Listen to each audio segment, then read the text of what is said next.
Bom dia. Uma das questões que o conhecimento espírita nos traz é que ele é sem mistérios. Não há nada de misterioso ou de complicado no conhecimento espírita. Ele se baseia no amor. E ele vai estar alicerçado nos ensinos do Cristo, Jesus Cristo, nos mostrando todo o conhecimento espírita. Ele está alicerçado na espiritualidade, na vivência do amor, como ensinou Jesus. Não há intérpretes humanos para isso. O conhecimento espírita não tem como apanágio alguém que diga o que é. Toda a base do conhecimento espírita, ele é vinculado à reflexão espiritual dos ensinos de Jesus. E esse conhecimento foi obtido através do fenômeno mediúnico. Os pesquisadores do século XIX, ao entrar em contato com fenômenos mediúnicos que se autocomprovavam como fenômenos, começaram a pesquisar. Quando Hippolyte Léon Denisard Rivail tomou contato com esses fenômenos, ele percebeu a primeira coisa: os fenômenos eram autênticos, os fenômenos eram inteligentes. E graças a uma série de métodos que ele aplicou, conseguiu destituir o fenômeno mediúnico de toda a ideia de mistério. Percebeu-se que era algo natural. Natural. Fenômeno da natureza. Apenas não era um fenômeno da natureza física. Era um fenômeno da natureza extrafísica. E quem dizia isso eram os próprios espíritos. Então, a doutrina espírita, ela é, acima de tudo, sem mistérios. Ela não é uma religião de mistérios. Ela é uma religião de esclarecimento. Ela busca falar coisas bem simples. Primeiro, por que estamos aqui? Segundo, quem somos nós? Terceiro, a causa das coisas que nos acontecem. Então,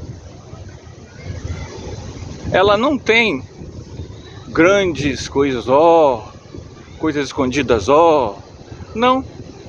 Ela apenas tenta esclarecer estas questões que as religiões não têm respostas.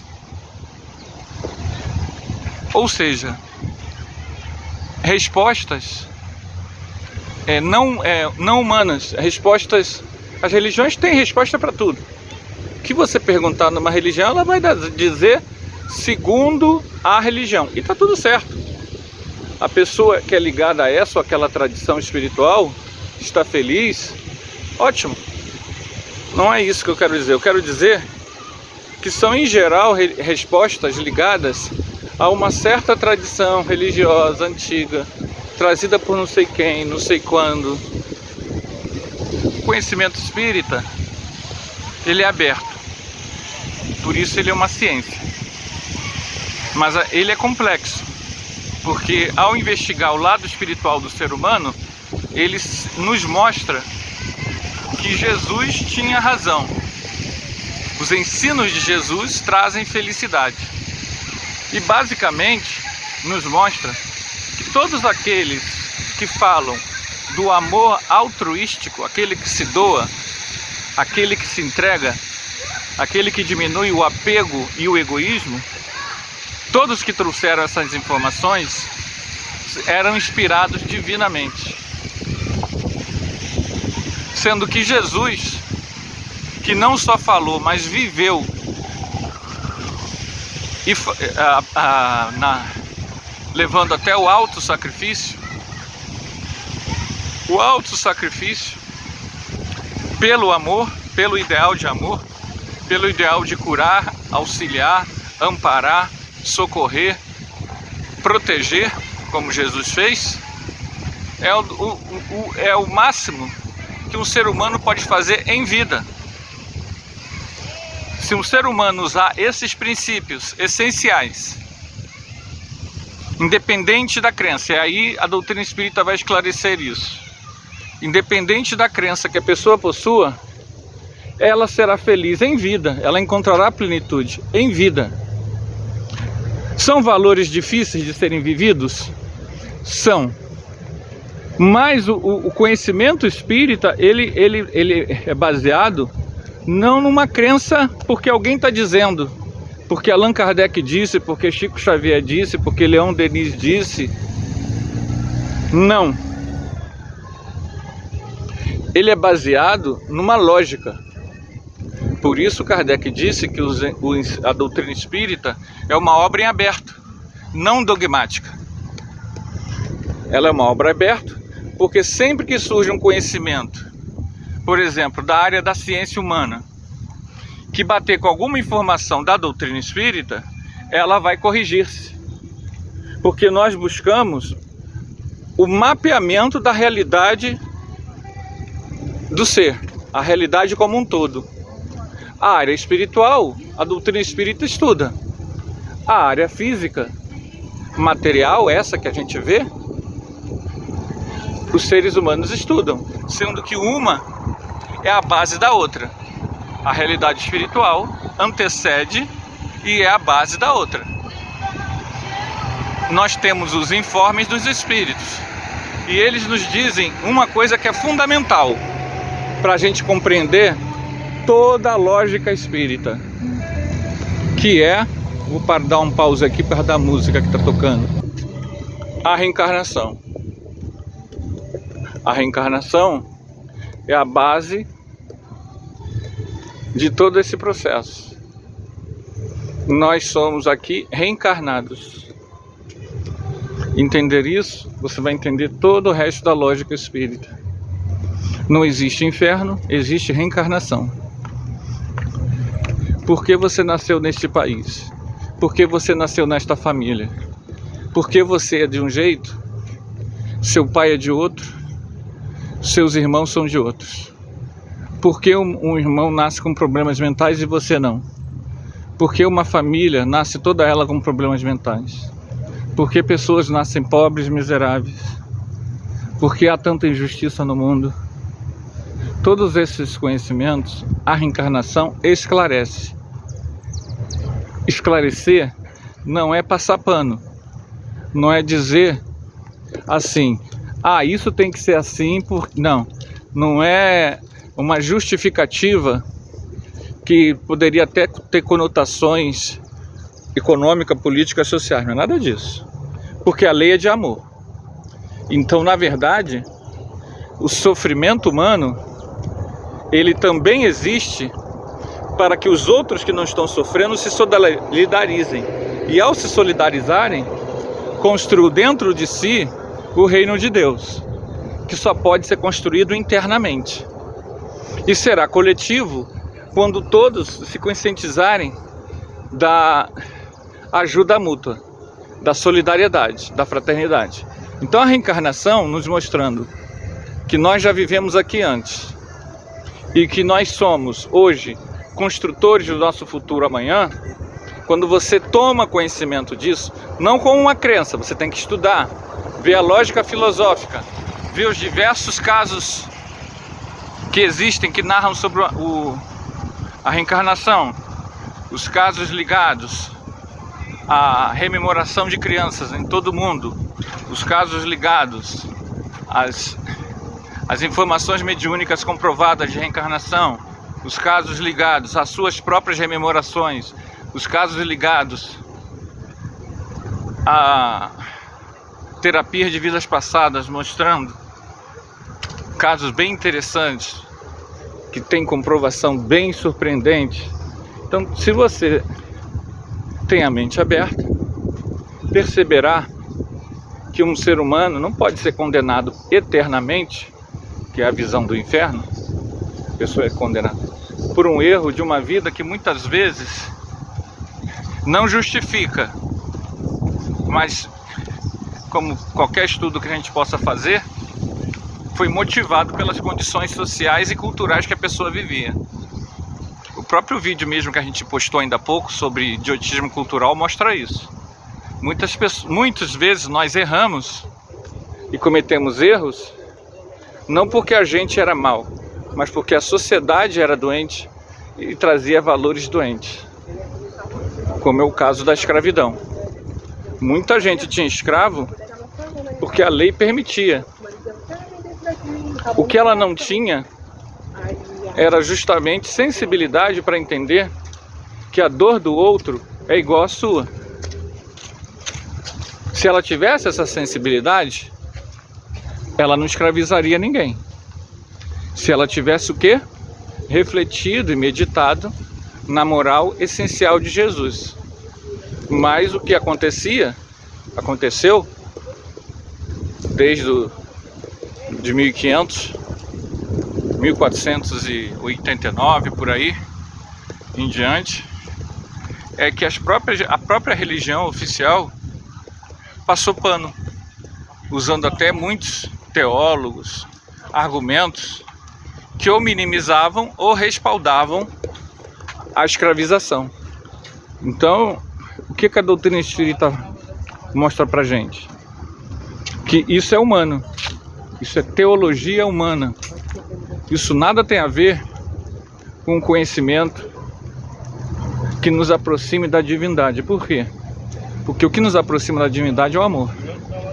E o amor não tem fronteiras. O amor não tem fronteiras linguísticas, geográficas, étnicas, da sexualidade humana. Nada pode ser uma barreira ao amor. Se alguma igreja, religião, crença, companheiro espírita, o que for, justifique o não amor por qualquer motivo, ele já está dentro da teologia do blá blá blá, que tenta impor que fazer o mal a outrem é justificável. E é justamente nisso que a doutrina espírita nos tira. Ela nos faz fugir dessa armadilha semântica. Fora do amor não há salvação. Fora do amor não há evolução. Fora do amor não há espiritualidade. Nós temos dificuldade de amar.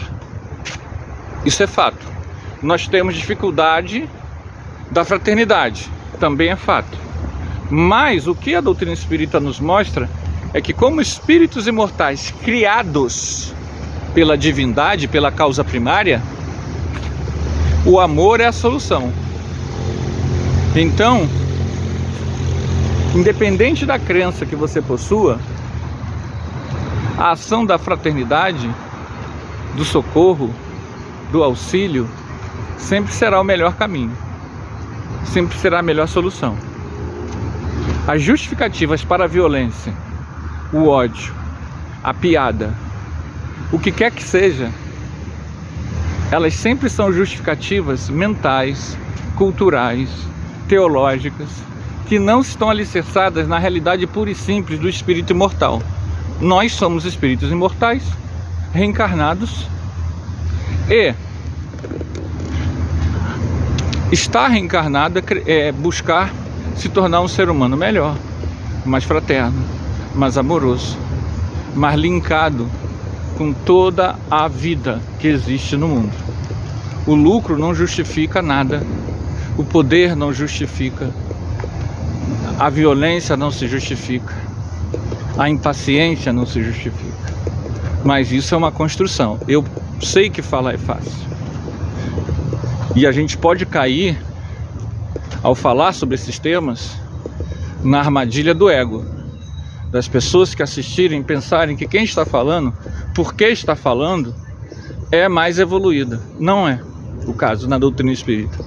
Nós somos todos estudantes e compartilhamos reflexões. Nós não somos uma reencarnação famosa do passado porque estamos fazendo esse estudo. Não, isso é repetir erros de outras religiões.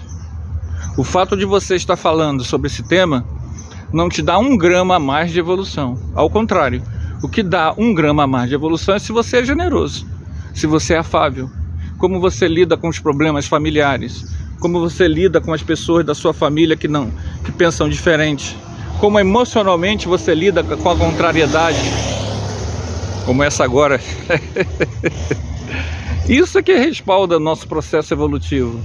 Nós trabalhando dentro de nós mesmos. Idolatrar alguém, colocar alguém num pedestal, colocar alguém como solução, colocar alguém como idolatria, como solução, isso é anti-evolutivo, porque a lei é de progresso. Então, se eu dou a outrem qualquer dessas coisas que a gente falou, nós não estamos crescendo, porque o crescimento evolutivo tem a ver com o conceito de individuação de Carl Jung. É você se emancipar, é você se tornar autônomo, é você se tornar dono do seu livre-arbítrio em plenitude, e não tomando decisões e atitudes influenciados pelos valores do mundo. Então a espiritualidade que a doutrina espírita mostra, ela não é mistérica, ela não é ritualística, ela não depende sequer de você se tornar espírita ou não. Ela é bem clara, ela é bem lúcida.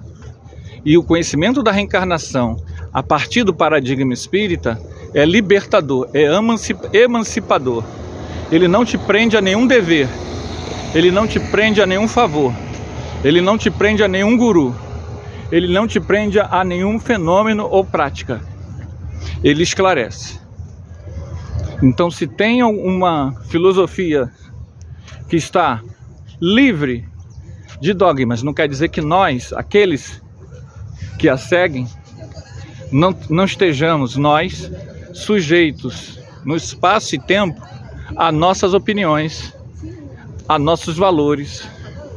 Nós, espíritas, que trabalhamos no conhecimento espírita, teremos opiniões diferentes, abordagens diferentes, formas de olhar diferentes, porque nós estamos reencarnados e presos a onde nós nascemos, quando nós nascemos, a cidade, o país, a etnia, uma série de valores que são pessoais.